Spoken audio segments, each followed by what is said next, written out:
बो रहे हो, मोहब्बत गोलियों से बो रहे हो, वतन का चेहरा खून से धो रहे हो। गुमां तुमको कि रास्ता कट रहा है, गुमां तुमको कि रास्ता कट रहा है, यकीन मुझको कि मंजिल खो रहे हो। ये 1970-71 मतलब उस वक्त हबीब जालिब साहब ने ये शेर कहा था। ये हबीब जालिब साहब ने उस वक़्त की हबीब जालिब साहब की शायरी है। और ये आज भी कल गुज़रे कल यानी 1970-71 को अगर आप देखें तो 30 और 24 तकरीबन 53 साल पहले हुई शायरी आज के मंजरनामे, आज के वक्त और आज के पाकिस्तान पर भी फिट आती है। उस वक्त हबीब जालिब ने क्या कहा फिर सुन लीजिए। ये आज भी यही सूरत हाल है, जो कल थी वही सूरत हाल आज भी है। फिर से सुनिए। मोहब्बत गोलियों से बो रहे हो, वतन का चेहरा खून से धो रहे हो। गुमां तुमको कि रास्ता कट रहा है, यकीन मुझको कि मंजिल खो रहे हो। और ये हबीब जालिब साहब की शायरी मुझे क्यों याद आ रही है, क्योंकि आज 16 दिसंबर है। आज सानिया APS भी हुआ, आर्मी पब्लिक स्कूल पेशावर, और आज सकूते ढाका भी हुआ। सानिया APS की अगर बात करें तो दुख ये है कि उस वक़्त हम इकट्ठे थे। उस वक्त पेशावर में प्रेस कॉन्फ्रेंस में नवाज़ शरीफ और इमरान खान इकट्ठे बैठे हुए थे। इमरान खान ने 126 दिन का धरना ख़त्म कर दिया था सानिया APS पर। और फिर उस वक्त हमने इकट्ठे होकर दहशतगर्दी को जड़ से उखेड़ा, जड़ से काटा। और दुख ये है कि आज फिर से वो दहशतगर्दी की लहर बेकाबू हो गई है।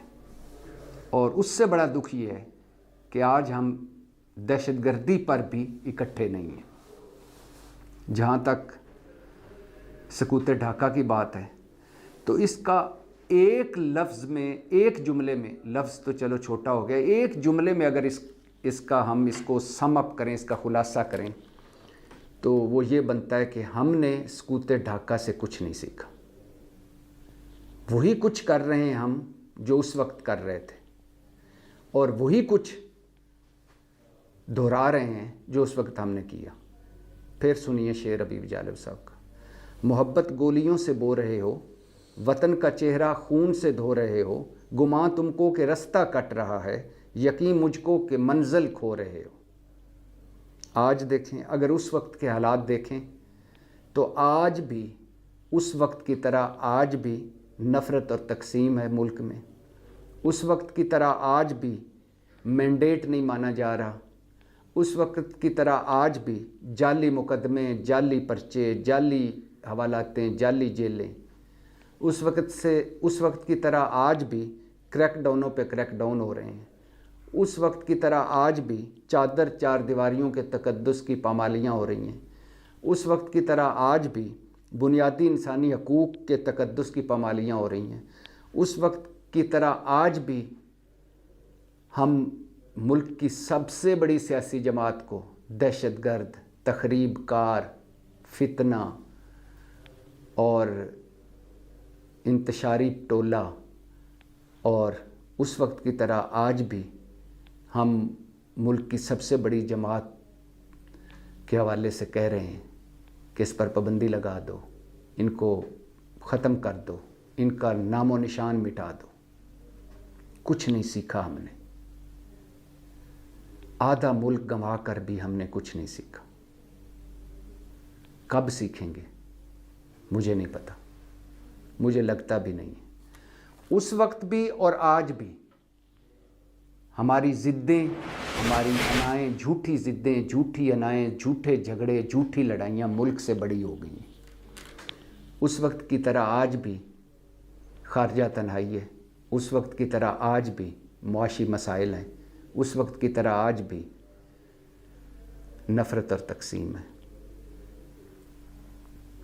सकूते ढाका अगर इससे कोई सीखना चाहे, ज़िंदा कौमों ने हमेशा सीखा है अपने हर साने से, अपने हर हादसे से, अपने हर वाक़े से। हम चूँकि ज़िंदा कौम नहीं हैं हाँ, मिली नगमों में हैं, इस परचम के साए तले हम सब एक हैं, खेत मिट्टी एक है। हम जिंदा कौम हैं, खेत मिट्टी जिंदा कौम है।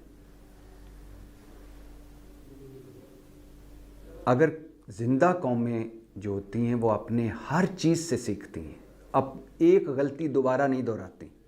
हम एक ही गलती दोबारा दोहराई जा रहे हैं, रिपीट पे चल रहा है, सब कुछ रिपीट पे चल रहा है। और सानिया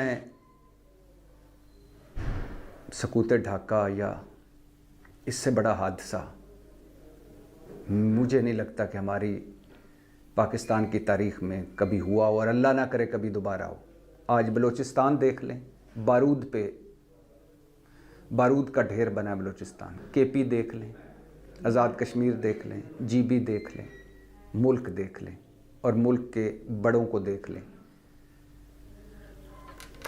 सकूते ढाका का एक और भी बड़ा दिलचस्प पहलू है, और वो ये है कि सकूते ढाका के सारे किरदार जो थे वो अपने इबरतनाक अंजाम से दो चार हुए।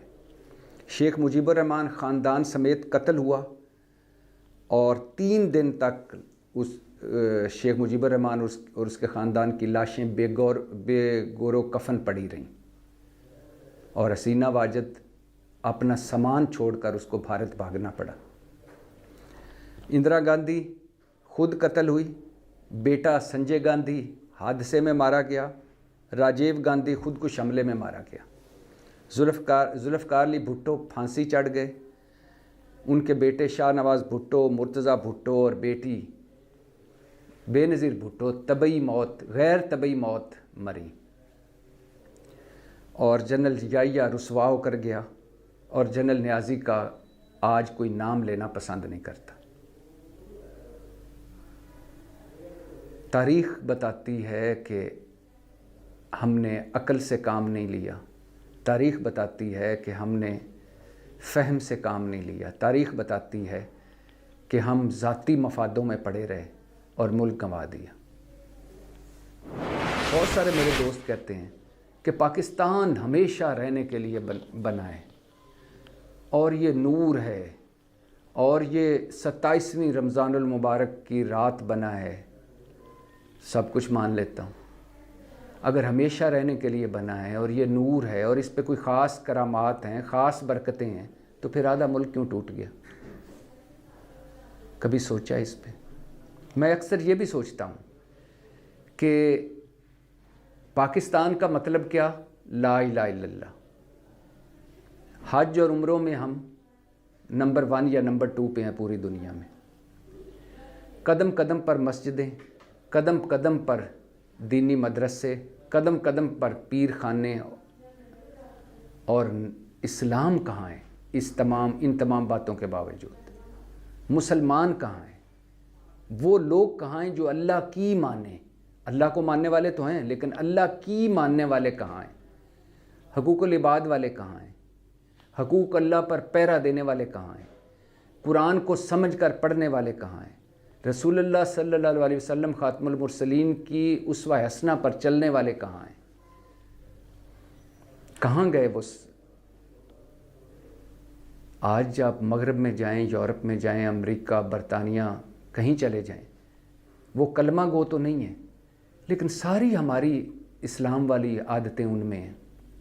जानवरों से मोहब्बत, झूठ ना बोलना, मिलावट ना करना, मुनाफकत ना करना, धोखा ना देना। बहसीत कौम उनकी बात कर रहा हूँ। इनफरादी सतह पे तो हर जगह होती हैं चीज़ें ख़राब होती हैं, हम तो बहसीत कौम भटक गए हैं, रास्ता ही नहीं मिल रहा। अजीबो गरीब एक दायरों का सफ़र शुरू है। हमारी लीडरशिप मुझे लगता है दुनिया की करप्ट तरीन लीडरशिप है, नाहल तरीन लीडरशिप है। सोने की कानें हैं और हम कशकोल लेके फिर रहे हैं। चारों मौसम, दरिया, समंदर, रेगिस्तान, और हम कशकोल लेके फिर रहे हैं। मादनी ज़खायर और हम कशकोल लेके फिर रहे हैं। ज़राअत कभी कमाल थी, इंडस्ट्री कभी कमाल थी, वो भी हमने तबाह कर दी। 200 इदारे खसारा ज़दा। ऊपर भी अक़लियत को निकाल कर करप्ट, नीचे भी कौम में भी अक़लियत को निकाल कर करप्ट।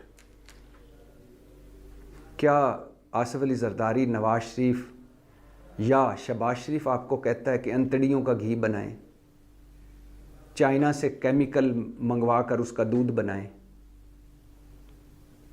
मुर्दे जानवरों का गोश्त खिलाएं,